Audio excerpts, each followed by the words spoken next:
Hi guys, narito ang ika-126 na kabanata ng pagbalik sa nakaraan ng makapangyarihang mandirigma at strategies. Tara at simulan na natin ang kwento. May kakaiba sa dugo ng ating bida. Sa isip niya, kanina, naka-advance ako ng ilang ranggo gamit ang Demon Blood Sacrifice. Maaari pa sana akong umaban pa, pero hindi ko ginawa dahil baka mapatay ako ni Wuyazi. Ngayon, gagamitin ko ang Demon Blood Sacrifice ng buo. Dugo ng sinaunang demonyo. Ang lakas nito. Naglalabas siya ng aura ng Demon Blood. Sabay-sabay na nag-react ang kanyang mga kaluluwa. Sa gitna nito, may biglang lumiwanag. Napasigaw ang bida. Ang kapangyarihan ng Heavenly Star Realm, nararamdaman ko ang kapangyarihan. Mas bumibilis ang pag-react ng kanyang dugo. Mas lumiwanag pa ang ilaw na nagmula sa gitna ng mga kaluluwa. Sumidhi ang liwanag nito. Napasigaw ang ating bida habang umaakyat sa panibagong antas.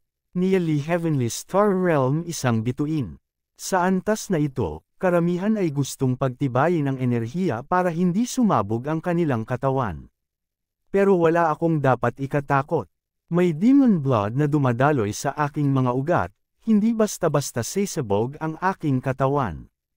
Maaari kong ibuhos ang lahat ng aking heavenly energy sa Fate Star, at pasiglahin ang milyon-milyong starlight. Kung palalampasan ko ang pagkakataong ito, baka hindi na ito mauulit pa. Nararamdaman niya ang panibagong lakas. Heavenly God Technique. Katawan ng walang anyo ang lumitaw. Habang nakaupo pa rin ang bida, may boses na nagsalita. Ang magkaroon ng kayamanan tulad ng myriad miles rivers and mountains painting, habang nagkukulit ba ng isang supreme technique. At may kapangyarihan ng Demon Blood Sacrifice. Ang taong ito ay hindi basta-basta. May kumikislap sa likod ng ating bida. Sayang, ang iyong pisikal na katawan ay akin na ngayon. Mabilis itong susugod sa ating bida. Agad itong napansin ng bida. Hindi tinamaan ang bida, bigla itong naglaho. Nagtaka ang nilalang. Ha! Wika ng bida. Sa wakas, natagpuan na kita. Ang nilalang ay maliit na lumulutang na parang ulap. Tumawa ang maliit na ulap. Hihihi. Hindi ko inaasahan na maiiwasan mo ako habang nagsasanay ka. Minamaliit kita. Sa isip ng bida, ito ang boses ng intensyon ng Void Illusionary Divine Palace. Kaya pala tumigil ito sa pagsasalita. Kaya pala sumama ito sa mga kayamanan. Wika ng bida, hindi mo lang ako minamaliit. Nagkamali ka ng malaki. Hindi mo dapat pinasok ang myriad miles rivers and mountains painting. Ang espasyo dito ay aking teritoryo. Reaksyon ng maliit na ulap. Humph. Habang nakatingin lang ang bida. Sabi ng maliit na ulap. Sa tingin mo ba kontrolado mo ang lahat dito? Reaksyon ng bida. Ano? Sabi ng maliit na ulap. Kahit na ang painting ay iyong teritoryo, hindi mo pa rin alam kung ano ako.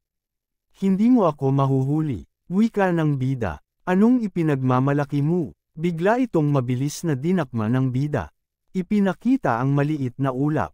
Sa isip ng bida, ang intensyon na ito ay parang wala.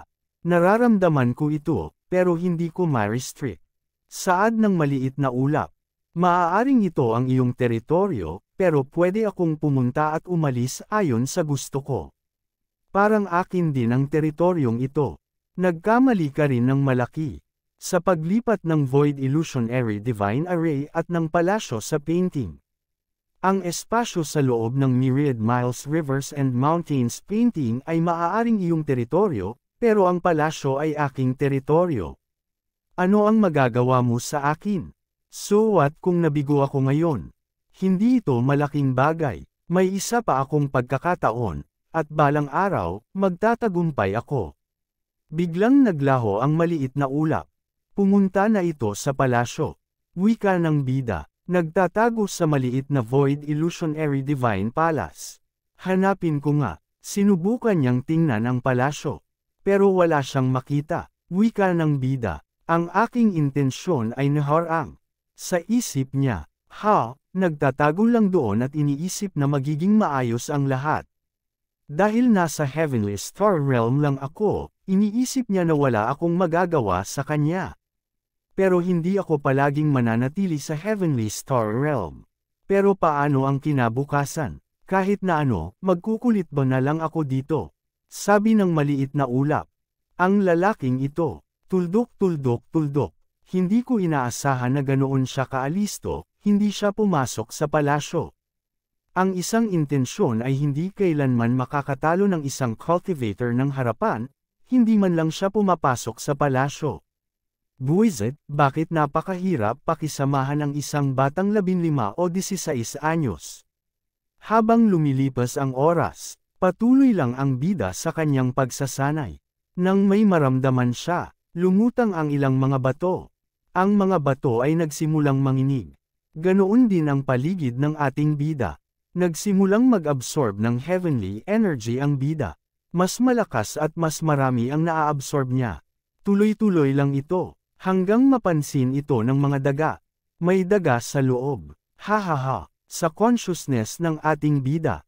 Ipinakita ang kanyang soul realm. Sa kada absorb niya ng heavenly energy, lumalaki ito. Patuloy itong lumalaki. Ipinakita ang unang bituin ng bida. Nang bigla na lamang may nabuong pangalawa. Sa isip ng bida, 2 bituin. Ang bilis. Para makapunta mula sa isang bituin hanggang 2 bituin, kailangan kong magkultiba ng 2.5 taon sa nakaraang buhay ko.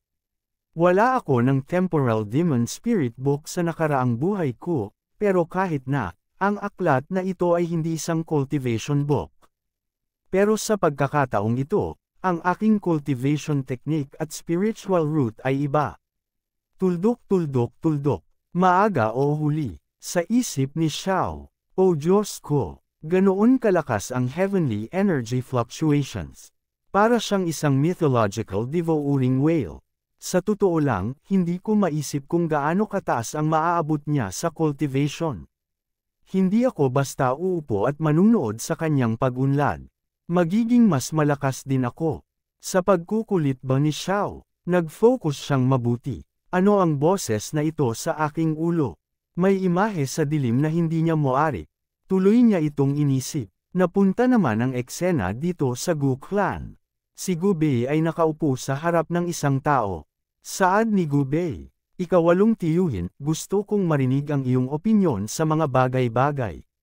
Napag-usapan na natin ito. Habang nag-iisip ang ikawalong tiyuhin. Saad ni Gu Bei, narinig ko na tinatrato ka ni Gu Heng ng hindi maganda. At ang mga pinagkakatiwalaan niya lang ay ang ikatlo at ika-6 na tiyuhin. Ikawalong elder ng clan, Gu Bei, lumampas ka na nang sirain mo ang Daytais Lakes ng iba. Kahit na para sa Patriarch competition, hindi mo basta-basta masisira ang lahat ng pag-aari ng iyong kalaban. Gusto ka nang i-impeach ni Gu Heng, at ako, bilang ikawalong elder ng Gu Clan. Dapat lumaban para sa katarungan ng mga nakababatang henerasyon. Saad ni Gu Bei, alam kong may mataas na prinsipyo si Elder Gu Bai. Pero isa lang yan sa panig na kwento mula kay Gu Heng. Sa isip niya, sheesh, saad ni Gu Bei, ang ginawa ko lang ay ninakaw ang kanyang Daytais Lake.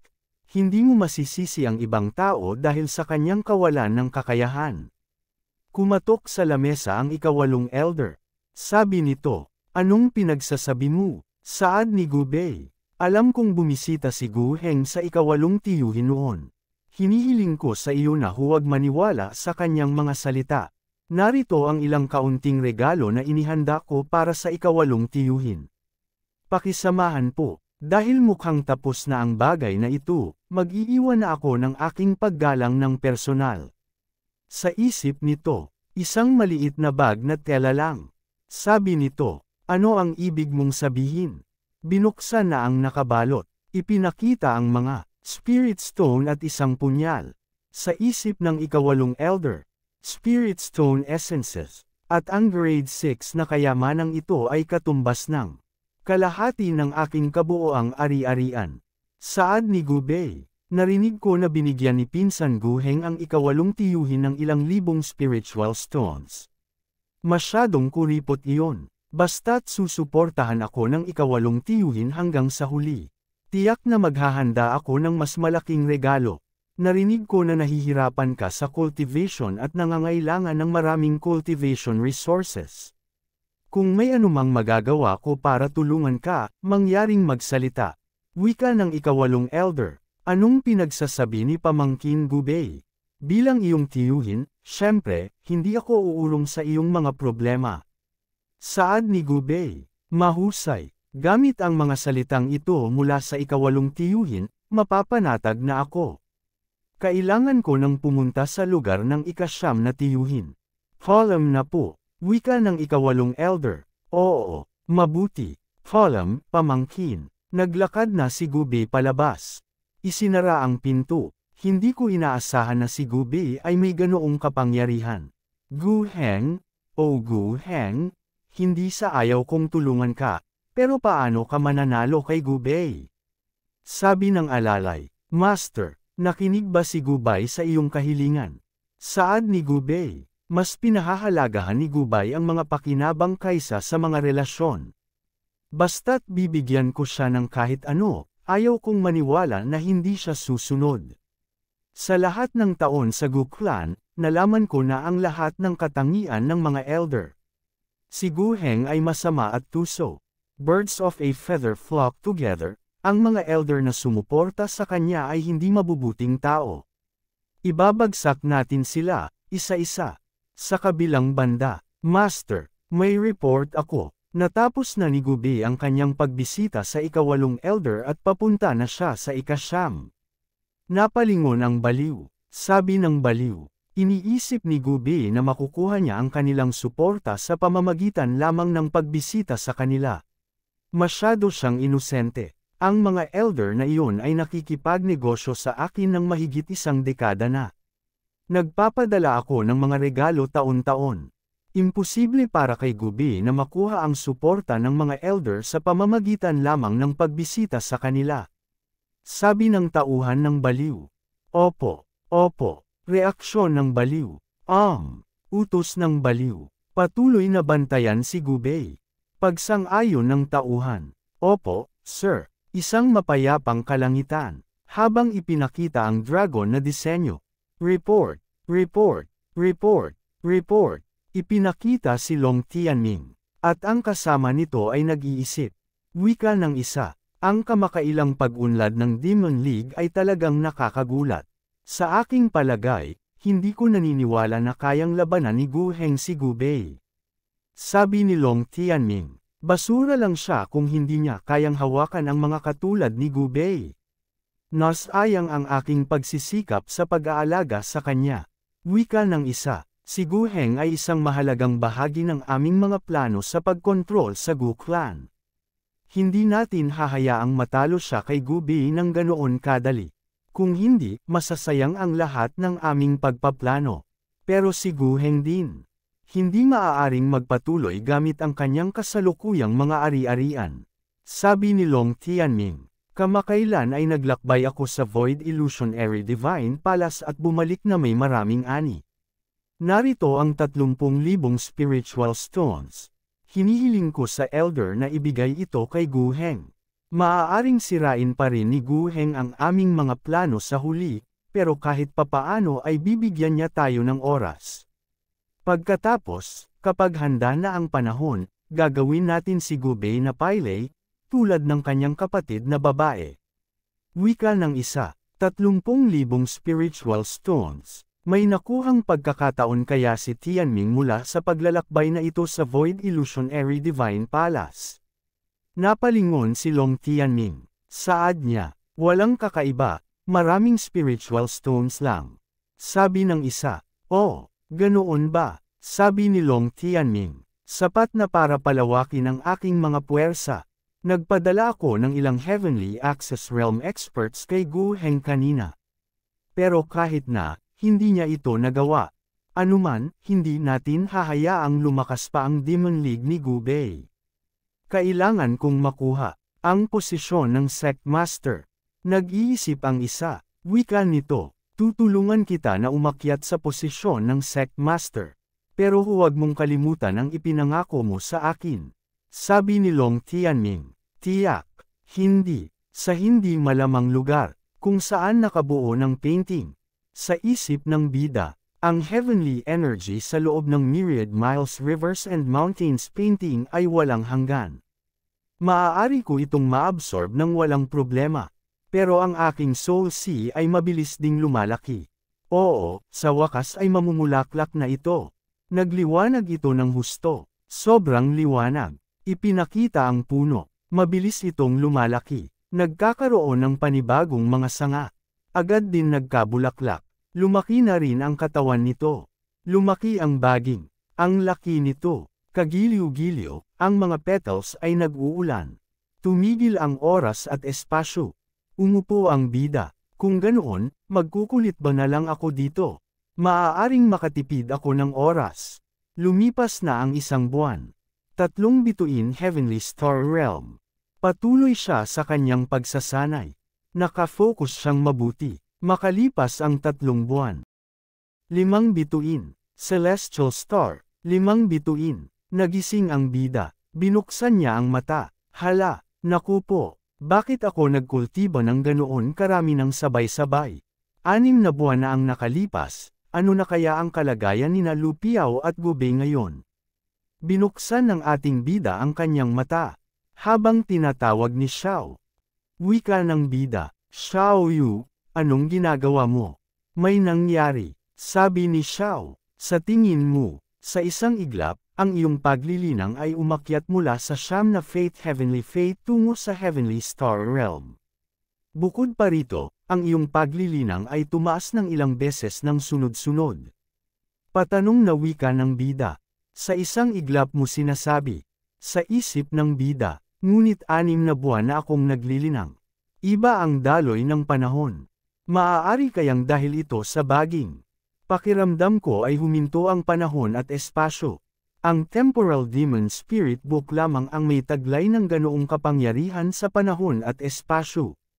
At ang baging na ito, ay lumitaw sa aking soul sinang bumalik ako sa nakaraan. Wala ito sa nakaraang buhay ko. May kaugnayan kaya ito sa libro. Posible, pagkatapos ng lahat, ibinalik ako nito mula sa nakaraan. At sa mundong ito, hindi ko mahanap ang Temporal Demon Spirit Book. Kung ganoon, inilabas niya ang isang pahina. Subukan nating gamitin ang mga labi ng Temporal Demon Spirit Book. Mag-i-inject ako ng heavenly energy dito. Habang nakatutok ang kamay niya sa pahina, naglabas siya ng heavenly energy. Inilagay niya ito sa pahina. Naging maliliit na liwanag ito. Pumunta sa katawan ng bida. Ganun din sa puno. Agad itong naramdaman ng bida. At ang mga bulaklak ng puno. Sa consciousness ng bida, ang panahon at espasyo ay nagyelo na naman. Mayroong nga koneksyon sa pagitan ng baging at ng Temporal Demon Spirit Book. Ang mga natitirang pahina ng Temporal Demon Spirit Book. Ito pala ay isa sa mga susi sa pagyeyelo ng panahon at espasyo. Pagkatapos ay dapat kong ipagpatuloy ang aking pagsasanay. Nagpatuloy ang bida sa pagsasanay. May nabubuo ulit na panibagong star. Makalipas ang kalahating taon, 6-star Heavenly Star Realm. Makalipas ang 1 taon, 7-star. Makalipas ang 3 taon, 8-star. Nanatili si Nieli na nakaupo ng walang kahit anong pagkilos, nakatitig sa kanyang kinauupuan na parang isang matandang monghe. Ang kanyang soul realm ay patuloy na umiikot, nangongolekta ng lahat ng heavenly energy ng myriad miles rivers and mountains painting patungo sa kanyang direksyon. Makalipas ang 5 taon, nagliwanag ang kanyang soul realm. 9th star sa wakas. Isang hakbang na lamang ang layo sa Heavenly Access Realm. Makalipas ang 10 taon, Pinnacle Heavenly Star Realm, ang aking cultivation base ay natigil sa tuktok ng Heavenly Star Realm, hindi ako makaangat pa rito. Upang maabot ang Heavenly Access Realm kailangan ko ang tulong ng isang panlabas na puwersa. May tumatawag sa pangalan ng bida. Nieli, Nieli, sabi ni Xiao. Ano bang nangyayari sa iyo? Bakit hindi mo sinagot ang alinman sa mga tanong ko? Patanong na wika ng bida. Ano ang sinabi mo? Gaano na katagal? Sabi ni Xiao. Hindi naman gaanong katagal. Pero bakit mo ako hindi pinansin nang tinatawag kita? Wika ng bida. Kaya naman pala hindi gaanong katagal. Ang dami na palang nangyari. Sabi ni Xiao. Tuldok tuldok tuldok. Sa akin, mahaba ang panahon na lumipas, pero sa totoo lang kalahating araw lang yata. Sabi ni Xiao. Matapos mong makuha ang piraso ng papel, ang iyong cultivation level ay tumaas ng husto, at malapit ka na sa Heavenly Access Realm. Sa isip ng bida, paano ko ito ipapaliwanag sa kanya? Ang pahinang ito ay sira, maaari nitong ihinto ang panahon sa loob ng 20 taon. May dalawa pa akong pahina, na maaaring katumbas ng 40 taon, pero ngayon na na-bottleneck na ang aking cultivation base, higit pa rito, ang paglilinang ay walang silbi. Maganda lamang kung makakahanap ako ng pagkakataon upang makalusot at pagkatapos ay dagdagan ang aking paglilinang gamit ang mga sirang pahinang ito. 20 taon, parang panaginip ito, ngunit sa totoo lang, naiwan akong tulala. Sabi ni Xiao, ano sabihin mo? Wika ng bida. Wala ito. Pumasok lang ako sa isang kamangha-manghang estado. Ganoon ko napabilis ang aking paglilinang. Sabi ni Xiao, sa pagtawag ko sa iyo. Naistorbo ba kita? Wika ng bida. Hindi. Ayos lang. Hindi kita narinig. Sabi ng maliit na ulap. Ang batang ito. Ang taglay ng Myriad Miles Rivers and Mountains painting ay parang magnanakaw. Inalis niya ang lahat ng kayamanan sa aking palasyo. Kahit ang array ay hindi pinatahimik. Akala ko ang aking mga sekreto na nakatago sa palasyo ay kahanga-hanga na. Hindi ko akalain na ang batang ito ay may taglay pa ng mas nakakagulat na mga sekreto. Hihihi. Tingnan natin kung ano ang gagawin mo matapos mong makapasok sa aking palasyo. Napalingon ang bida. Sa isip niya, ang intensyon ay sumisilip na naman. Dahil gusto nitong kunin ang aking katawan, tiyak na hindi ito isang nilalang. Ang intensyon ng Void Illusionary Divine Palace ay talagang kawili-wili. Sa isip ni Xiao, natulala na naman ako. Sa isip ng bida. Sa aking kasalukuyang kakayahan, hindi ko dapat subukang buksan ang maliit na Void Illusionary Divine Palace na ito. Hanggat nakakulong ito sa Myriad Miles Rivers and Mountains painting, hindi naman ito makatatakas. Aasikasuhin ko ito kapag lumakas na ako. Magtatago pa ako ng 10 araw. Pupunta ako sa Deity Lake. Nasa harap na ng lawa ang bida. Kinontrol niya ang lawa. Inangat niya ang mga spiritual stone. Mayroong mga 300,000 spirit stone sa isang deity lake. At kahit 500 essences. Matapos mapangalagaan sa Myriad Miles Rivers and Mountains painting, ang mga deity lakes na ito ay nagbibigay ng napakaraming output. At mayroong higit sa 50 deity lakes. Napakahirap. Matapos anihin ang lahat ng spiritual stones, ang aking kasalukuyang kayamanan ay nasa 20 milyong spirit stones. At mayroon pang 30,000 spirit stone essence na hindi pa nabibilang. Ang sobrang pera ay walang silbi, dapat ko itong gawing lakas. Kung hindi, basura lang ang mga ito. Nag-isip ang bida, paano ko ito nakalimutan? Makalipas ang 15 araw. Napunta sa pagpupulong ng Guklan. Nagsalita ang baliw. Sabi nito, naniniwala ako na si Pinsan Gube ay lumampas na sa hangganan sa bagay na ito. Pakiusap ko sa Patriarch at mga Elder na ipanatili ang katarungan. Iisa ang pinagmulan natin, kaya bakit kailangan niyang magmadali sa ganitong pagpatay? Kung si Bunsong Pinsan Gube ang magiging tagapagmana ng posisyon ng Patriarch, sana ay pakitunguhan niya ang kanyang mga kamag-anak ng mas mabait. Makikita ang reaksyon ng mga miyembro ng pamilya. Hindi ko akalain na si Elder Pinsan Guheng ay magdurusa ng ganito kalaking pagkatalo. Narinig ko na kamakailan lamang ay nagtatag si Bunsong Pinsan Gube ng kanyang sariling puwersa at mabilis itong umuunlad. Masyadong mabilis. Ngunit hindi ko akalain na kaya nitong talunin si Elder Pinsan Guheng. Hindi natalo si Elder Pinsan Gu Heng. Ginamit lang ni Gu Bei ang isang paraan upang sirain ang Daytai's Lake ni Elder Pinsan Gu Heng. Pagsira sa Daytai's Lakes ng mga tao, masyadong malupit iyon. Pagkatapos ng lahat, iisa ang angkan natin. Sabi ng kalbo na may konting buhok. Si Elder Pinsan Gu Heng ay palaging mabait sa iba. Si Gu Bei ay lumalampas na. Kung si Gu Bei ang magiging patriarch, magkakaroon pa ba tayo ng daan upang mabuhay, kahit na iisa ang angkan natin? Tuloy-tuloy ang nangyayaring usap-usapan sa loob.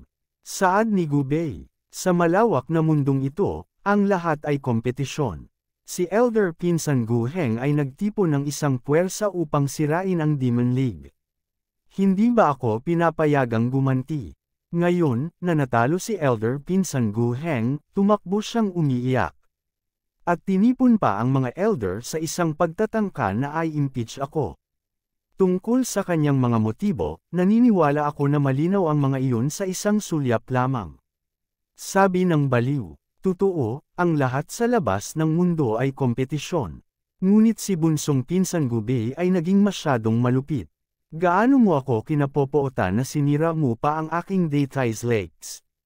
Ilan ang Daytai's Lakes na pag-aari ng Divine Feather Sect sa kabuuan? Sa pagsira sa mga lawa, pinalala mo ang Divine Feather Sect. Hindi ba malinaw na tinutulungan ni bunsong Pinsan Gu Bei ang Demon God Clan? Sigaw ng Patriarch, tumahimik kayong dalawa, wika ng Patriarch. Ang mga miyembro ng aking Gu Clan ay dapat magkaisa at lumaban sa mga panlabas na puwersa. Sapat na ang pagsisikap ninyong dalawa na sirain ang isa't isa. Nag-aaway pa kayong dalawa sa pulong ng angkan na ito. Kung maririnig ito ng mga tao, ang aking karangalan ay itatapon ninyong dalawa. Natigilan ang baliw. Ganon din si Gu Bei. Wika ng Patriarch. Mga elder, ano ang inyong opinyon? Tumingin sa gilid ang dalawang elder. Habang nakikiramdam ang dalawa, sabi ng isang panot na elder, si Gu Heng ay aking disipulo.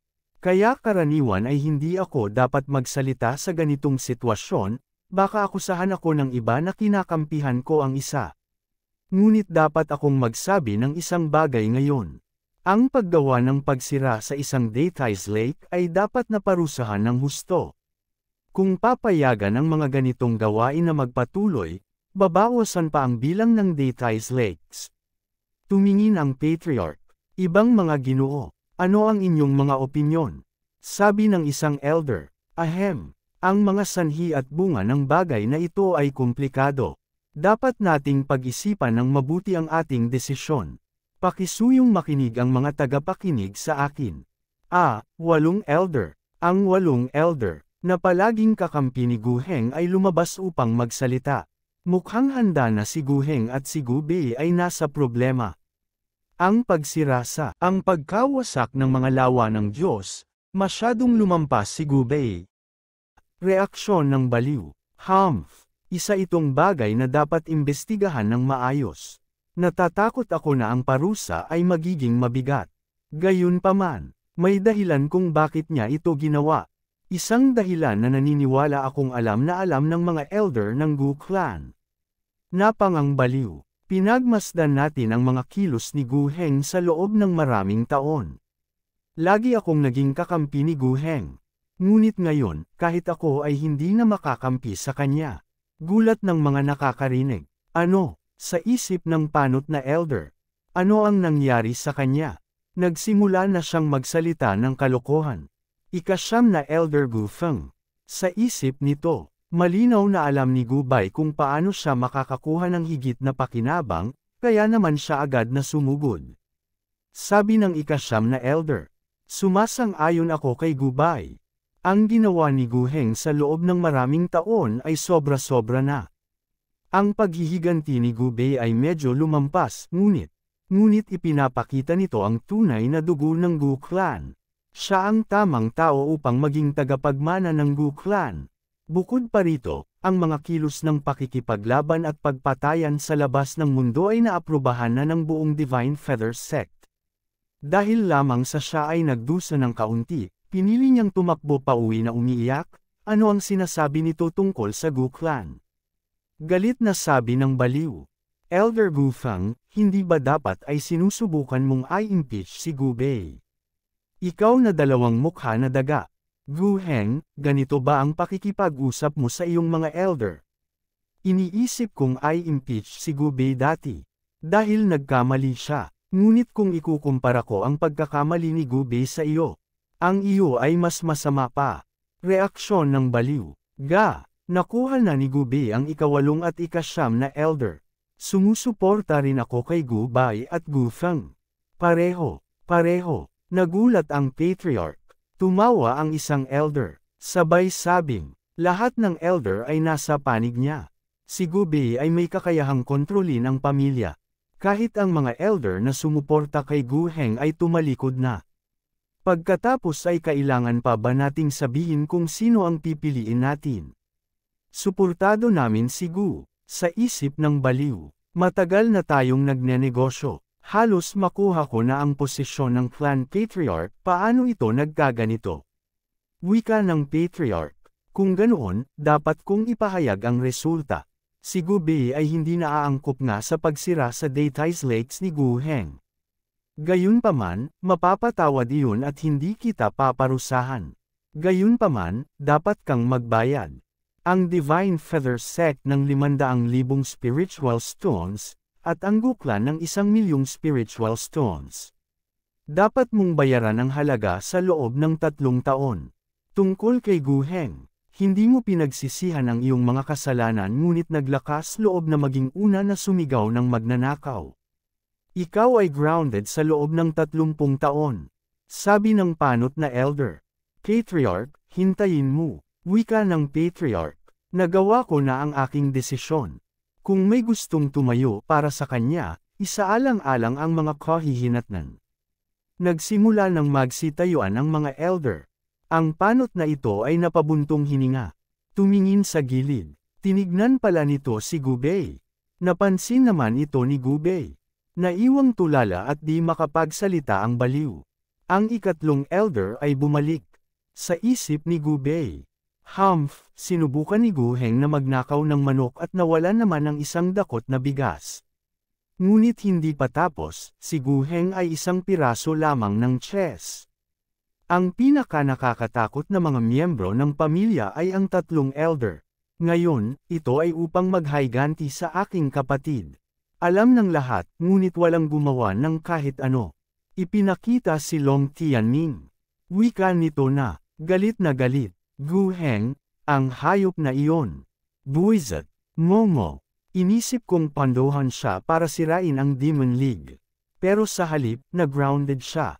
Sa pananaw ng Gu clan, lahat ng puwersa ni Gu Heng ay pag-aari ng clan. Kaya hindi nila hahayaang mapunta ito sa kamay ng isang outsider. Natatakot ako na hindi magtatagal ay malalamon na ito ng Demon League. Ang sitwasyon sa loob ng pamilya Gu ay wala sa aking kontrol. Sa aking panig naman, ang kapangyarihan ni Long Yuyin ay mabilis ding tumataas. Ang Heavenly Path League ng Ashen Flames family ay may malapit ding relasyon sa Demon League, mabilis din silang tumataas. Sa likod ng lahat ng ito, iisa lang ang tao, si Nia Li. Ang lalaking si Nia Li ay talagang may kakayahan. Ipapaalam ko sa iyo na ang sitwasyon sa loob ng Divine Feather Sect ay hindi madaling mababago. Ngayon na wala na si Gu Heng, ako na ang gagawa nito. Sinigaw ni Long Tianming ang pangalan ng ating bida, Nia Li, habang ang ating bida ay nanggaling sa ilalim ng lupa. Sabi ng bida, si Xiao Yu ay nag-aaral pa kaya hindi ko na siya guguluhin. Umuwi na tayo. Ano? Nawala ang Void Illusionary Divine Palace. Hindi. Wala nang saysay, umuwi na tayo. Sa sobrang init ng panahon, nagtapal ng basang tuwalya ang araw. Hahaha. Dam ako naman dito sa Divine Fit Her Sect, sabi ni Lu Piao. Bumalik ka na, matagal kang nawala, natakot ako na baka may nangyari sa iyo. Pero ang iyong Fate Soul ay nasa Soul Hall pa rin. Tumawa lang ang ating bida. Haha, sabi ng bida, ayos lang ako, medyo naantala lang sa labas. Sabi ni Gu Bei, Nia Lee, noong wala ka, si Gu Heng ay nag-grounded ng 30 taon. Ang kanyang mga puwersa ay kinuha ko na. Sabi ng bida, napakabilis mong natapos si Gu Heng. Sabi ni Gu Bei, madumi na ang mga kamay ni Gu Heng. At dinala niya ang mga elder para kagatin ako. Pero ang mga elder na naging kaibigan niya ay mga tanga. Gumamit ako ng mga trick para mag-udyok ng paghihimagsik. Sabi ng bida, well, si Gu Heng ay magkakaroon din naman ng kanyang araw, pero ang pagiging maaga nito ay hindi ko inaasahan. Sabi ni Gu Bei, by the way, narinig ko na nakakuha si Long Tianming ng maraming spirit stones at mga kayamanan noong bumisita siya sa labas ng mundo. Sapat na para umabot sa 5 o 6 na milyon na spiritual stones. Ngayon, ang kanyang mga puwersa ay mabilis na lumalaki. Marahil dahil nakaramdam siya ng banta mula sa atin. Sabi ng bida, nakakuha si Long Tianming ng maraming kayamanan. Si Long Tianming ay nakakuha ng mga kayamanan mula sa pagbisita sa labas ng mundo. Ang lugar na pinuntahan niya ay dapat ang Void Illusionary Divine Palace. Sa isip ng bida, kinuha na natin ang lahat ng kayamanan mula sa side hall kaya wala siyang nakuha. Kahit na mahanap niya ang mga kayamanan sa ibang lugar, dapat kinuha na ito ni Hierarch Blacknether at Holy Son Lihu.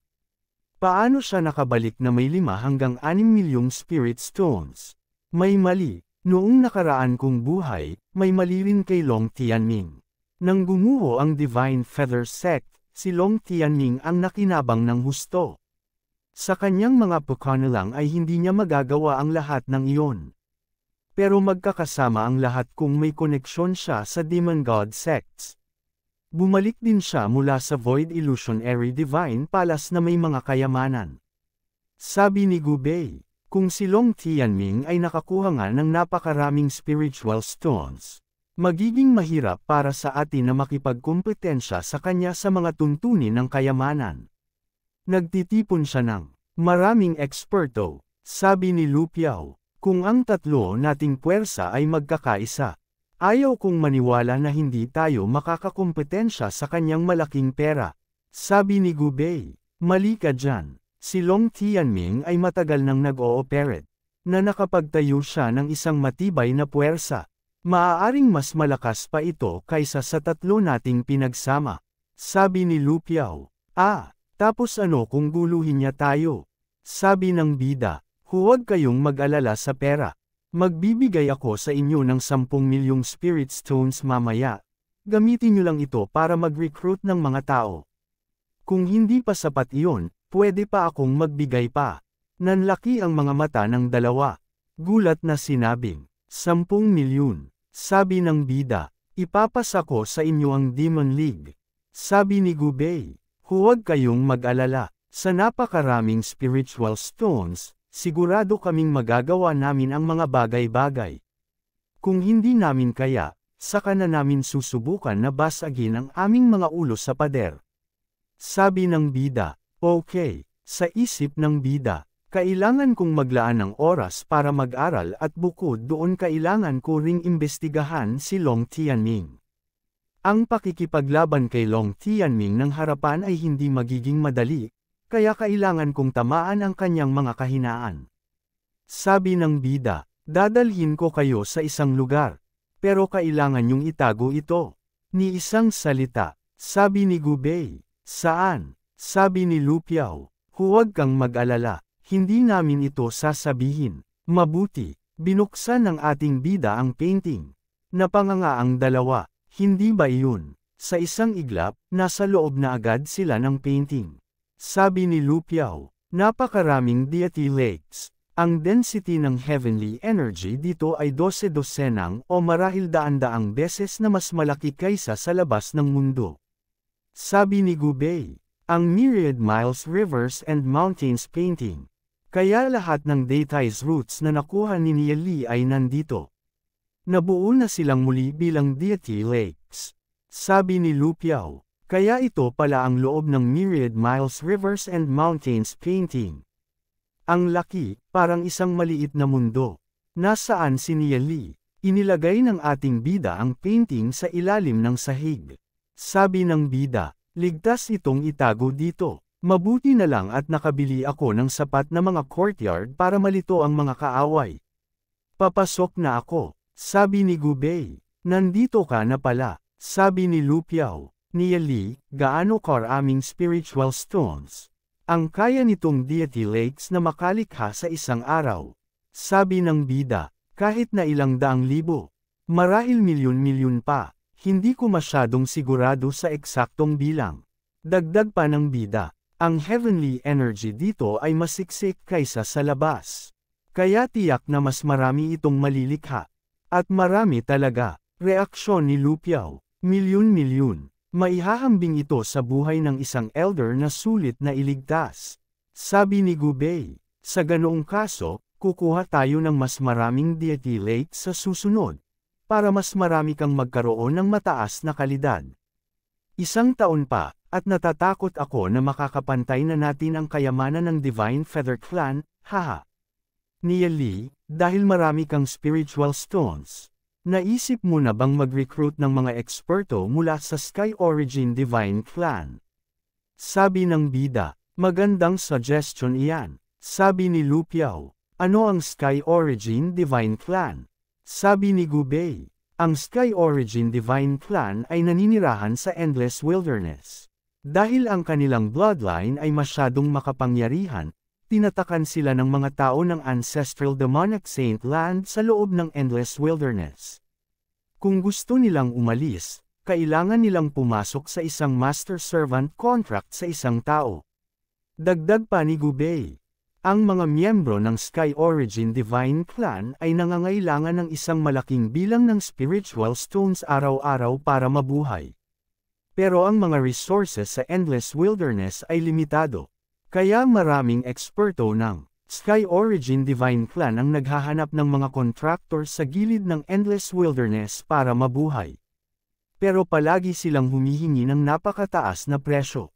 Ang bawat isa sa kanila ay nangangailangan ng 50 hanggang 60,000 spiritual stones.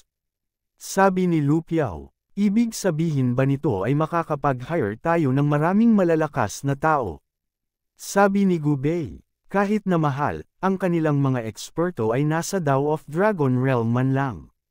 Wow! Sabi ng bida, kapag natapos na natin ang mga gawain, pupunta ako sa bayan sa gilid ng Endless Wilderness. Sabi ni Gubei, ano ang dapat nating gawin ngayon? Sabi ni Lu Piao, ano ang ginagawa natin dito? Sabi ng bida, I set up ko ang Sky Dragon 9 Blazing Secret Technique Array na mag-uudyok sa inyong demon spirits para makasama kayong umakyat ng ranggo. Pero kailangan nyong makinig sa akin. Sabi ni Gubei, sige. Sabi ni Lu Piao, Dragon ano? Inangat ng ating bida ang kanyang kamay. Itinutok pala ito sa Thunder Meteorite Sword. Agad na nag-react ang espada papunta sa ating bida. Nahawakan na niya ito. Sabay hiniwa ang kanyang palad. Naglabas ng isang mangkok. Sabay inilagay ang kanyang dugo. Sabi ni Gubei, ano ang ginagawa mo? Sabi ni Lu Piao, ano iyon? Nakangiting sinabi ng ating bida. Inumin niyo ito. May kapangyarihan ako ng Demon Blood Sacrifice. Sa dugong ito, naroon ang kapangyarihan ng Primordial Bloodline. Napatingin ang dalawa sa mangkok. Sabay na ininom ng dalawa. Sabi ni Gubei, nasusunog ang lalamunan ko. Reaksyon ni Lu Piao, parang nasusuka. Kinontrol ng ating bida ang mga spirit stone. Makikita ang sobrang dami nito. Mas dumami pa ang mga spiritual stones. Habang nakalutang ang mga ito, bigla itong sumabog at sumanib sa hangin. Sabi ni Gubei, ang heavenly energy ng milyon-milyong spirit stone.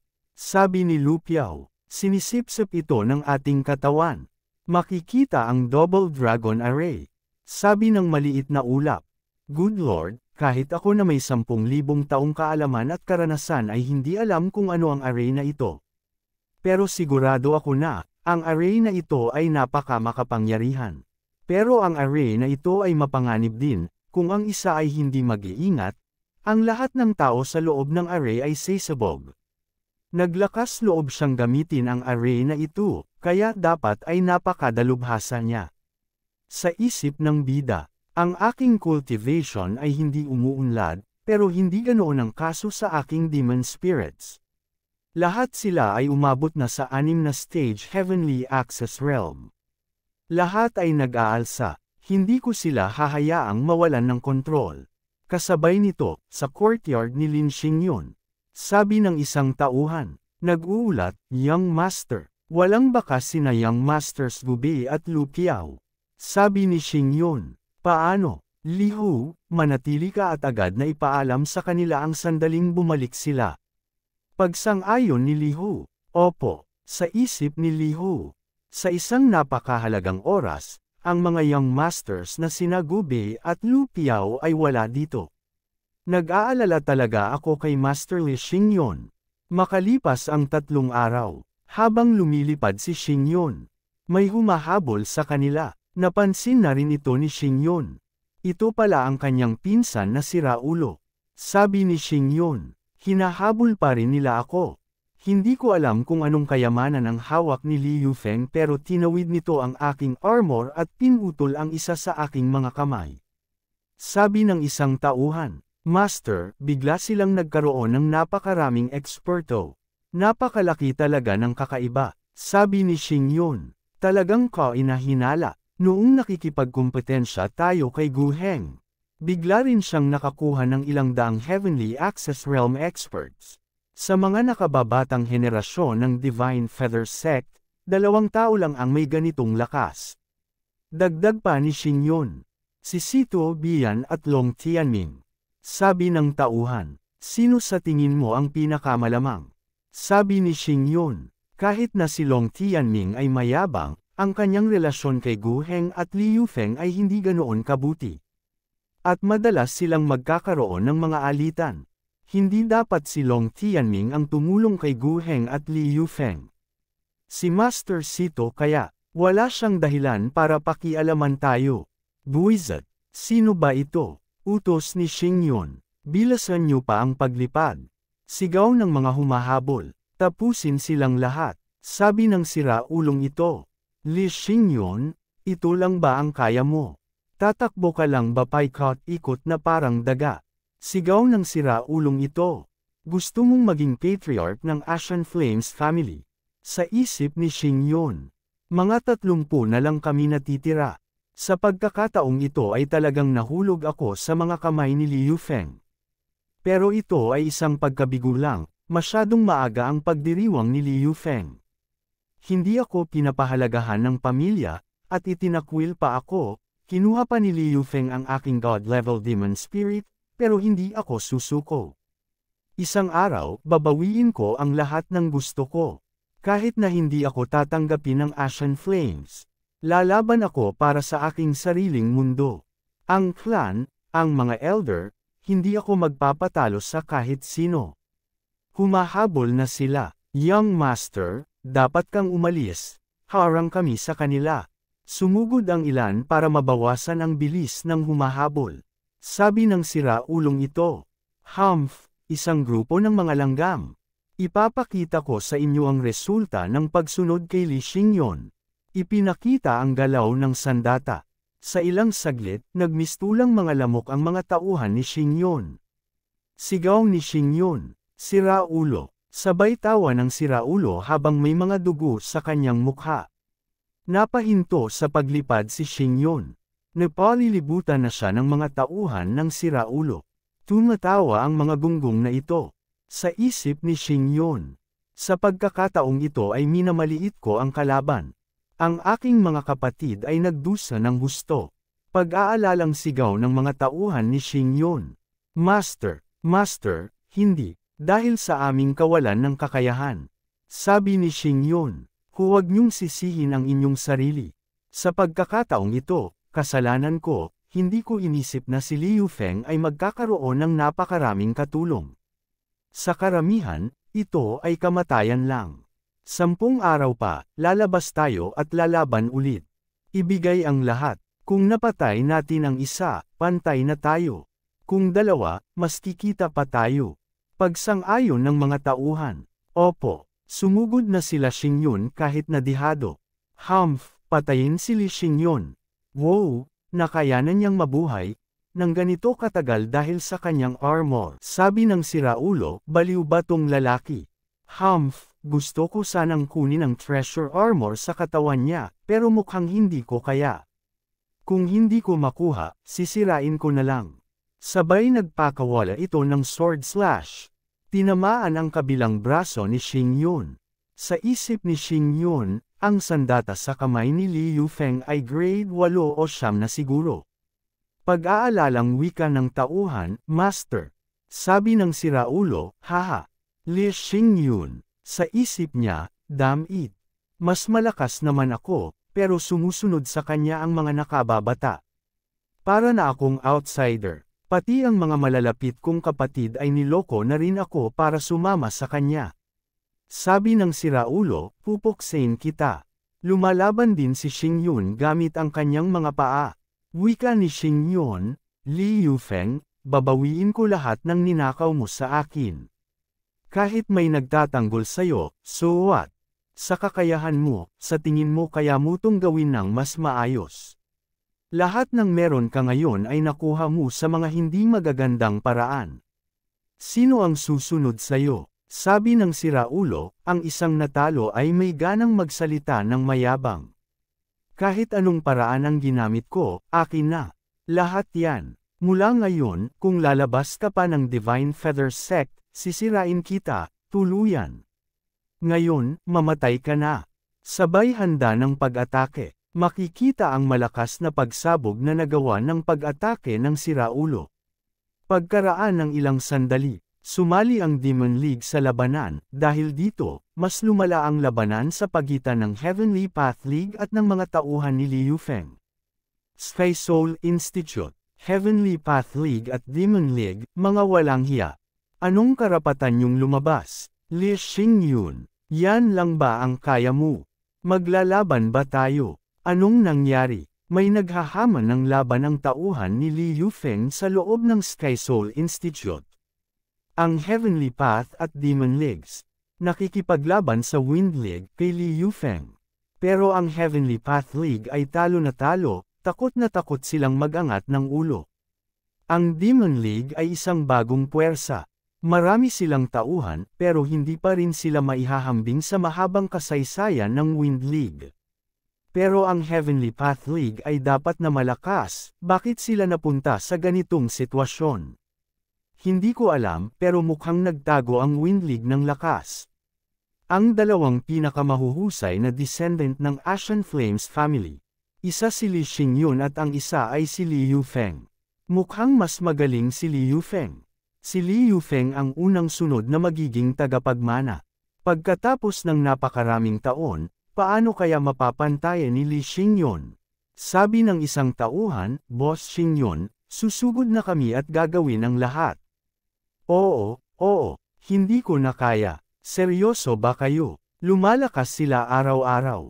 Wika ni Xing Yun, noong nakaraan, may isang Daw of Dragon expert na lumitaw, kung lalabas tayo, mamamatay tayong lahat. Lahat, sundin ang mga utos ko. Huwag kayong lalabas ng Sky Soul Institute. Pagsang-ayon ng mga ito, opo. Oy, aalis na ang grupo ni Xing Yun. Wow, ang sama ng pinagsasabi sa kanila, paano kaya kinakaya ni Li Xing Yun? Akala ko malaki talaga si Li Xing Yun. Lumalabas lang pala siyang matapang. Ano pa nga ba ang magagawa nila? Mamatay na lang. Naisip ko pang sumali sa Demon League. Akala ko hindi sila mga duwag. Naglalakad ang grupo ni Xing Yun. Habang makikita ang grupo sa itaas. Sa isip ng siraulo, marunong magtimpi tong lalaking to. Pagkatapos ng ilang beses naming pag-aaway, alam kong marunong siyang bawasan ang pinsala. Pero damn it, kailangan ko pang humiram ng lakas sa iba. At mas nakakainis pa kay Li Xing Yun. Kailangan ko pang humingi ng tulong sa kapantay ko na akala ko ay kapantay ko lang. Pero mas malakas pala siya sa akin. At tingin ko, gusto niyang maging sect leader. Mayroon din siyang God-level growth rate demon spirits.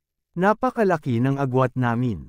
Kasalanan mo to, Li Xing Yun. Kung hindi dahil kay Li Xing Yun, lahat ng nakababata sa Ashen Flames family ay nasa panig ko sana, at hindi sana ako mapapahamak sa ganitong sitwasyon. Paano ako napunta sa sitwasyong kailangan ko pang humingi ng tulong sa iba para sa simpleng bagay? Siguro nakikipagkumpetensya na ako para sa posisyon ng Sectmaster noon. Suck! Sa mga sumunod na araw, kumalat ang balita na natalo ang Heavenly Path at Demon Leagues. Gayunpaman, wala sa mga pangunahing pinuno ng sekta ang nagtangkang umaksyon. Pinayagan nila ang mga nakababata na mag-away-away. Makikita sa loob ng painting ng Double Dragon Array. Habang nag-aabsorb din ang ating bida sa kanyang soul realm, patuloy na lumalago ang puno. Mas damadami ang sanga nito. Sa loob ng 3 araw, ang cultivation ni Niali ay hindi umunlad, gayunpaman, ang kanyang mental stage ay nagkaroon ng malaking pagbabago, ang kanyang aura ay tila naging isa na sa langit at lupa. Dahan-dahan minumulat ng ating bida ang kanyang mga mata. Anong nangyari? Ano to? Tumingin ang bida sa kanyang likuran. May napansin siya. Ang lakas. Anong kamangha-manghang sekreto ang nakatago sa puno ng ubas na ito? Hindi ko pa ma-detect. Kalimutan na. Unti-unti ko na lang sisilipan ang mga sekreto nito. Makikita ang 6 na bituin. Sabi ni Lu Piao, haha. Nabuo ko na ang ika-6 kong Fate Star. Niali, ang array mo ay talagang malakas. Sa isip ni Gu Bei, ano? Pareho naman kami ng cultivation base nang pumasok kami. 3 bituin lang ako ngayon samantalang siya ay 6. Wika ng bida, Gu Bei, huwag kang malungkot. Si Lu Piao ay konektado sa akin sa pamamagitan ng aming soul realms. Kaya naman siya mabilis na umunlad. Tungkol naman sa'yo, ang external cultivation ay dapat pangalawa. Dapat mong bigyang pansin ang pag-cultivate ng iyong sword intent. Saad ni Gu Bei, Humph, sa Tao of Sword Intent, wala akong katapat. Wika ng bida, oo. Ilang araw na rin tayo rito. Umuwi na tayo. Saad ni Gu Bei, opo. Boss ni Li, Boss Gu Bei, at Lu Piao. Bumalik na kayo. Wika ng bida, anong nangyari? Wika ni Xingyon, ganito kasi. Patuloy na isinalaysay ni Xingyon ang mga nangyari sa nakaraang mga araw. Wika ni Xingyon, may kakaiba sa kay Liu Feng. Bigla siyang nagkaroon ng napakaraming eksperto. Mayroong talagang nasa likod niya, pero hindi ko alam kung sino. Wika ng bida, bigla siyang nagkaroon ng maraming eksperto. Sa isip niya, si Long Tianming ang nagre-recruit ng mga tao, kaya siya yon. Sa nakaraan kong buhay, hindi ko nakilala si Long Tianming. Hindi man siya tunay na anak ng Dragon Seal family, umakyat pa rin siya sa posisyon ng sect leader. Mayroon siyang kakaibang kakayahan. Isang maliit na bahagi lang ang ipinakita ni Long Tianming na kapangyarihan. Wala akong ideya kung gaano pa karaming kapangyarihan ang tinatago niya. Kailangan ko nang mag-isip ng paraan para harapin siya, pero hindi pa sapat ang lakas ko ngayon. Wika ng bida, kung lalabas tayo, malamang susugod si Liu Feng para pigilan tayo. Wala tayong sapat na trump cards para gamitin laban sa kanila. Naisip ko, sa ngayon, bahala na kayong mag-asikaso ng mga bagay-bagay sa loob ng Sky Soul Institute. Maglalakbay ako sa bayan sa gilid ng Endless Wilderness. Reaksyon ni Gu Bei, ha? Wika ni Xingyon, mag-iisa ka lang. Hindi ka ba kailangan ng kasama?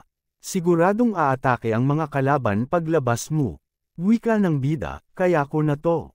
Huwag ninyong kalimutan, nasa tuktok na ako ng Heavenly Star Realm. Bukod pa rito, mayroon akong God-level growth rate demon spirit, kahit na makatagpo ako ng Heavenly Access Realm expert, kaya ko pa rin silang harapin. Pero kahit hindi, makakatakas pa rin ako. Reaksyon ni Gu Bei, ganun ba? Saad ni Gu Bei, sige, mag-ingat ka. Wika ng bida, huwag kayong mag-alala. Walang gaanong panganib doon. Sabi ni Lu Piao, mas maganda kung makakuha tayo ng Tao of Dragon Realm expert. Sa ganoon, lalakas tayo ng husto. Mauuna na ako at susuriin ang lugar. Ang pagre-recruit ng mga miyembro ng Sky Origin Divine Clan ay isang problema pa rin. Hindi madaling mag-recruit sa kanila. Maingat sila sa pagpili ng mga master. Kung hindi ka nila pagkatiwalaan, hindi sila magiging alipin mo. Ang presyo ay wala namang problema. Wika ni Xingyun, sige. Siniyali ang susuri sa lugar. Makalipas ang ilang sandali, naglakad na ang ating bida paalis. Wika ng bida, sige, aalis na ako. Habang nakalayo na ang ating bida, kay Xingyun, may nakaharang sa harap niya. Bumangga ang ating bida sa Mayon Volcano. Sabay hawak nito sa bandang siko.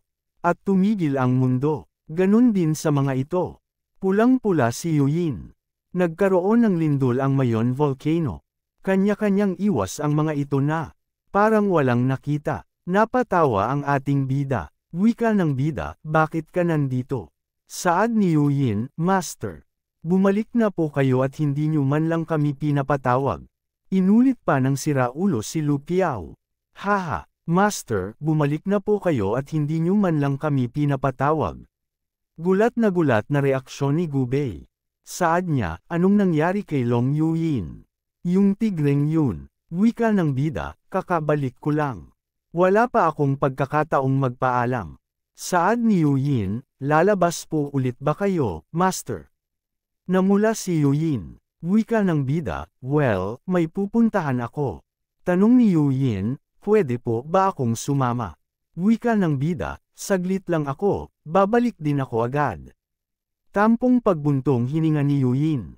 Wika ng bida, hindi ka ba susunod sa master mo? Saad ni Yuyin, well, sige po. Wika ng bida, habang wala ako, ikaw ang bahala kay Long Tianming. Bantayan mo siya ng mabuti. Pakiramdam ko, may koneksyon si Long Tianming sa Demon God Sect. Mula siguro siya sa Demon God Sect. Pero walang ebidensya. Pagsang-ayon ni Yuyin, opo. Habang nakikinig lang ang tatlo. Sabi ni Yuyin, magpapadala ako ng mga tao para bantayan si Long Tianming. Wika ng bida, sige, bantayan mo lang siya, huwag kang gagawa ng aksyon. Sabihin mo sa akin lahat kapag nakabalik na ako. Agad itong naintindihan ni Yuyin. Wika ng bida, sige, aalis na ako. Pagsang-ayon ng mga loko-loko. Hahaha, napabuntong hininga na naman si Yuyin. Habang lumilipad ang bida hinawakan niya ang kanyang mukha. Tuluyan na siyang umalis. Institute entrance. Ilang araw na rin pala ako rito. Ipinakita ang pinakamagandang mukha na naglalakad pababa ng hagdan. Kapak na ito sa pinakababa. Tinignan ito ng mga bantay. Sabi ng isang violet ang buhok, huminto ka dyan. Bakit hindi kita nakikilala? Ikaw na bata ka, binago mo ba ang mukha mo? Wika ng gwapo, nagbibiro lang po siguro kayo, kuya. Maraming estudyante sa Sky Soul Institute, paano nyo naman po silang lahat makikilala? Sa isip niya, hindi rin kita nakita lol. Galit na sabi ng lalaking ito, ikaw na bata ka, may gana ka pang sumagot. Sabi ng pinakagwapo, kuya, pwede po bang sa pribado na lang tayo mag-usap? May sasabihin po ako, sabi ng lalaking ito, humph, ano? Huminto na ang gwapo, ilang spirit stones. Regalo po to, tanggapin nyo na lang po. Hehe, may ipinagagawa po sa akin si Venerable Flameless. Patawarin nyo na po ako. Ikaw, sa isip ng lalaking ito, sa aura sa mga kamay niya. Nasa Heavenly Access Realm siya at ang cultivation niya ay hindi mas mababa sa akin. Akala ko nasa Heavenly Star Realm lang siya, pero nasa Heavenly Access Realm pala siya. Sa kakayahang itago ang aura, hindi siya ordinaryong tao. Sabi ng lalaking ito, dahil galing ka kay Venerable Flameless, sige, umalis ka na. Wika ng gwapo, salamat po, kuya. Sabi ng lalaking ito, sige na, hayaan nyo na siyang umalis. Hihihi. Isip ng gwapo, ang mga Heavenly Access Realm expert na ito ay nagpalit din ng anyo. Sa aura na naramdaman ko kanina, sila. Lahat ay nag-aaral ng cultivation technique ng Dragon Sail family. Mga tauhan sila ni Long Tianming.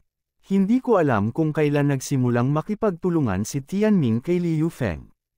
Mukhang tinulungan din ni Long Tianming si Gu Heng dati.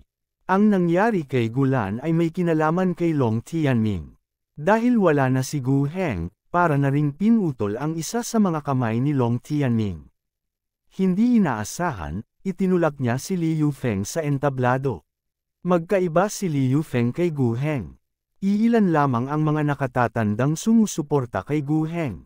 Orihinal na nasa panig ni Gulan ang patriarka at ang Grand Elder, ngunit matapos mabiktima si Gulan ng lason, wala silang nagawa kundi piliin si Gu Heng, at si Liu Feng naman ay anak ng patriarka ng angka ng mga abu-abong apoy, kahit na ang kanyang talento ay mas mababa kay Li Xingyun at wala siyang mga taga-suporta sa kanyang tabi. Siya pa rin ang nangunguna sa posisyon bilang tagapagmana, mas mahirap siyang pakitunguhan kay Gu Heng. Kung nais nating talunin si Liu Feng, kailangan nating ibagsak ang kanyang ama mula sa posisyon ng patriarka o kaya'y magpagawa kay Liu Feng ng isang bagay na hindi matatanggap ng angka ng banal na balahibo. Itinulak ni Long Tianming si Liu Feng sa entablado upang supulan tayo, kaya't mapapanatag na siya. Kahit gaano pa tayo kalakas, mahihirapan tayong supulan si Liu Feng. Kung matatalo si Liu Feng, tiyak na kikilos ang kanyang ama. Nakakainis. Pinakita ang isang sapatos na tumapak sa lupa. Ito pala si Yu Yin. At dito nagtatapos ang kabanata. Maraming salamat po.